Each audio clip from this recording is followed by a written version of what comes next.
Hi everyone, एक बार फिर से आप सभी का स्वागत करते हैं आपके अपने इस चैनल पर। और आज की इस वीडियो में हम डिस्कस करने वाले हैं किसी द्विध्रुव के कारण निरक्षीय स्थिति में उत्पन्न वैद्युत क्षेत्र की तीव्रता क्या होती है, उसका फॉर्मूला क्या होता है और इस फार्मूले का पूरा डेरिवेशन यानी इसका निगमन हम लोग करने वाले हैं। E=1/4πε0 इंटू पी वेक्टर या P/r³ करके होता है। तो इस पूरे फार्मूले को किस तरीके से वेरीफाई करना है बाय स्टेप हम लोग यहाँ पे समझेंगे किस प्रकार ये होना है। तो चलिए उससे पहले हम जान लें कि ये वैद्युत द्विध्रुव क्या होता है। ठीक है, तो वैद्युत द्विध्रुव एक ऐसा सिस्टम होता है, ऐसा निकाय होता है जो दो बिंदु आवेशों से मिलकर बना होता है, जिनके परिमाण क्या होते हैं, एक दूसरे के बराबर होते हैं। उसी के साथ साथ दोनों की प्रकृति जो होते हैं एक दूसरे के विपरीत होते हैं। एक प्लस का होगा तो दूसरा क्या होगा, माइनस का होगा। तो ऐसा कोई सिस्टम जो दो बिंदु आवेशों से मिलकर बना हो, एक प्लस का हो और एक माइनस का हो, और परिमाण में दोनों एक दूसरे के बराबर हो, अल्प दूरी पर रख देने के बाद से जो डिवाइस तैयार हुआ यानी जो सिस्टम तैयार हुआ वो क्या कहलाएगा, एक वैद्युत द्विध्रुव कहलाएगा। हम ये जानते हैं कि एक बिंदु आवेश के कारण भी वैद्युत क्षेत्र होता है और वैद्युत क्षेत्र की तीव्रता भी होता है। ऐसे ही अगर दो बिंदु आवेश होंगे या उससे बना हुआ द्विध्रुव होगा तो भी क्या होगा, एक वैद्युत क्षेत्र होगा जरूर। तो उस वैद्युत क्षेत्र को हम इससे पहले वाले टॉपिक में कैलकुलेट किए थे अक्षीय स्थिति में, यानी उस द्विध्रुव के या तो आगे या तो पीछे, उसी एक्सियल फॉर्म में यानी उसी एक्सिस में ही हम क्या कैलकुलेट किए थे, वैद्युत क्षेत्र की तीव्रता कैलकुलेट किए थे। लेकिन आज के इस टॉपिक में क्या करना है, अगर ये वैद्युत द्विध्रुव एक यहाँ पे प्लस क्यू का है और यहाँ पे क्या है माइनस क्यू का है, तो इसके बिल्कुल परपेंडिकुलर डायरेक्शन में इस तरीके से कहीं यहाँ वो पॉइंट होगा, यानी ये तो इसका एक्सिस होगा, इस एक्सिस के बिल्कुल परपेंडिकुलर डायरेक्शन में क्या हो जाएगा, जिसे हम कहेंगे क्या चीज, निरक्षीय स्थिति या अनुप्रस्थ स्थिति कहलाता है। ठीक, तो इस द्विध्रुव से लंबवत दिशा में कुछ दूरी यानी स्मॉल r दूरी पर हमको वैद्युत क्षेत्र की तीव्रता चाहिए, वो भी उस द्विध्रुव के किस स्थिति में, निरक्षीय स्थिति में। ये तो हो गया अपने टॉपिक के बारे में कुछ खास बातें। ठीक है, बढ़ते हैं टॉपिक की तरफ। क्या है, यहाँ पे दो बिंदु आवेश है, एक आपका माइनस क्यू कूलम और यहाँ क्या है, प्लस क्यू कूलम।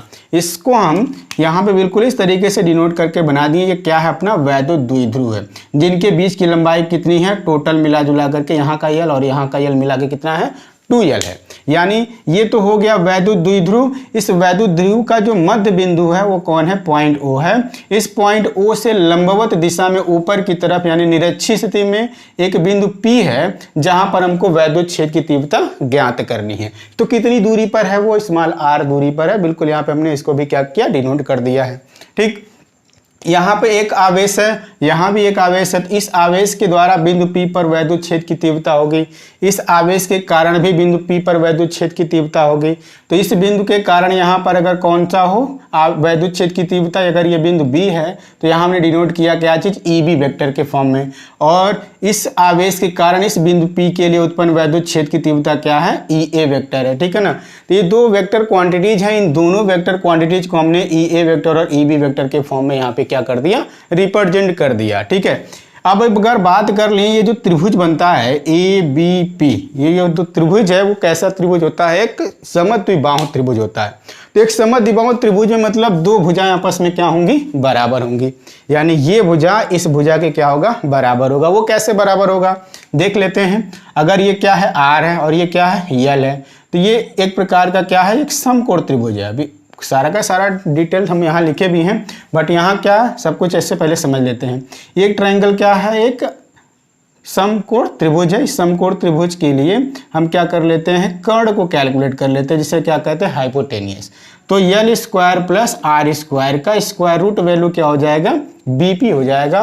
BP को हम यहाँ कैलकुलेट कर लिया। सिमिलरली यहाँ भी वही बिल्कुल सेम टर्म है, ये R है, लंब हो गया, और ये L है, क्या है, आधार है।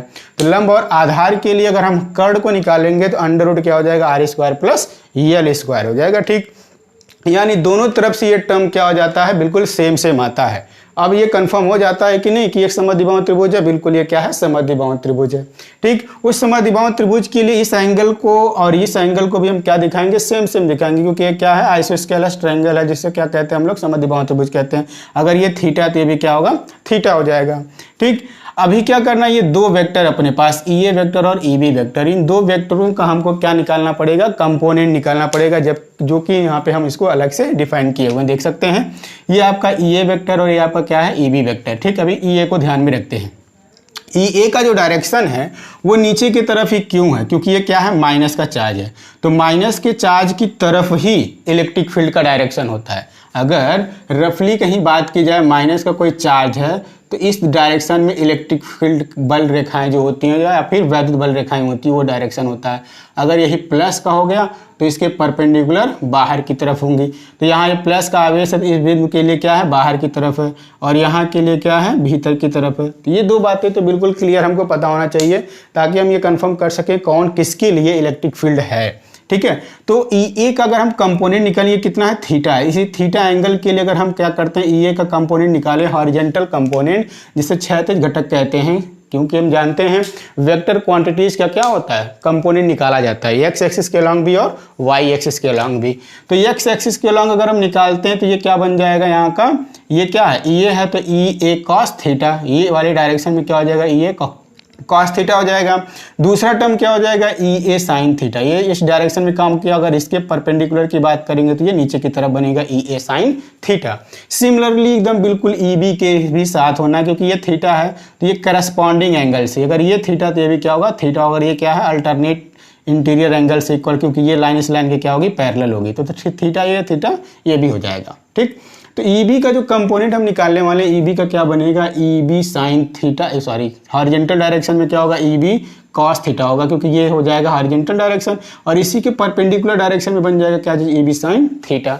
यानी EA वेक्टर और EB वेक्टर दोनों के कंपोनेंट को हम कैलकुलेट कर लेते हैं या बना लेते हैं डायग्राम में।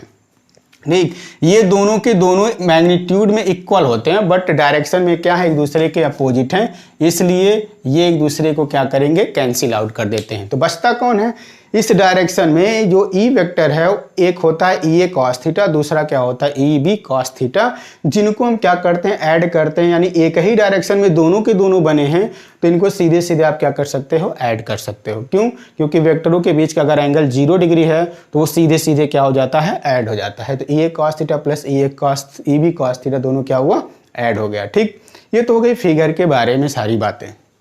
एक बार क्या मानना जताना है, मान लिया जाता है कि वैद्युत द्विध्रुव AB है, दिख रहा है AB है। ठीक, इस AB वैद्युत द्विध्रुव को देखा जाए तो किस किन आवेशों से मिलकर बना है, माइनस Q और प्लस Q से मिलकर आवेशों से मिलकर बना है, जिनके बीच की दूरी कितनी है, 2L है। उसी के साथ साथ इनको कहाँ रख दिया गया, निर्वात में रख दिया गया। निर्वात में भी रखा जा सकता है, वायु में भी रखा जा सकता है, या फिर किसी माध्यम में रखेंगे तो वहाँ पे परावैद्युतांक कैपिटल K आ जाएगा, उसको यहाँ पे दिखाना पड़ेगा। ठीक, हम नहीं दिखाएं। इसके मध्य बिंदु को दिखाया गया, क्या चीज़ है, यहाँ का O पॉइंट है। निरक्षीय स्थिति में बिंदु कौन है, P है, तो उसको भी यहाँ पे लिख दिया गया। और जहाँ वैद्युत क्षेत्र की तीव्रता ज्ञात करनी, ये हमारा टारगेट है, ये एम है। इस एम के अकॉर्डिंग क्या करना है, काम करना है। बिंदु O से P की जो दूरी है, बिंदु O से P तक की दूरी कितनी है, स्मॉल r है। वो सब भी हमने क्या किया, लिख लिया। अब चित्र में देखते हैं कि जो त्रिभुज ABP वो क्या है, एक समद्विबाहुन त्रिभुज है। ठीक है, इस भी क्यों होता है बात कर चुके हैं।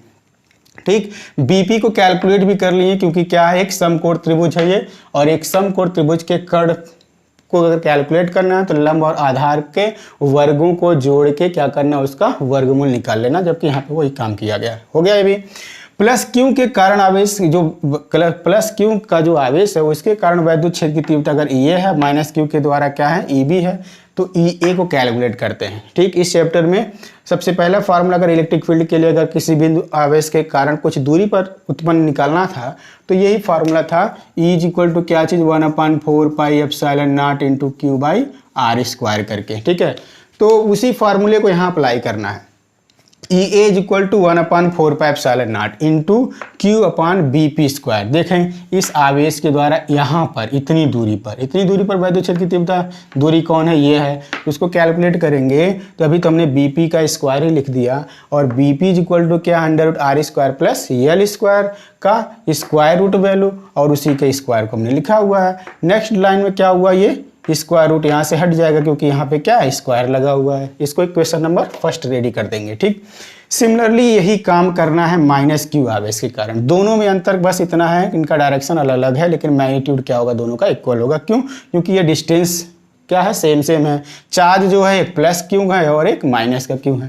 तो चलिए ईबी को भी लिख देते हैं। तो EB is equal to 1/4 into Q by R square plus L square. Similarly direct ये इतना तो टोटल यहाँ पे तो किए ही हैं, लेकिन इसी प्रकार ये वाला सेकेंड वाला इक्वेशन हम बना सकते हैं। ठीक, तो फर्स्ट और सेकेंड इक्वेशन रेडी हो जाता है ई ए और ई बी के लिए।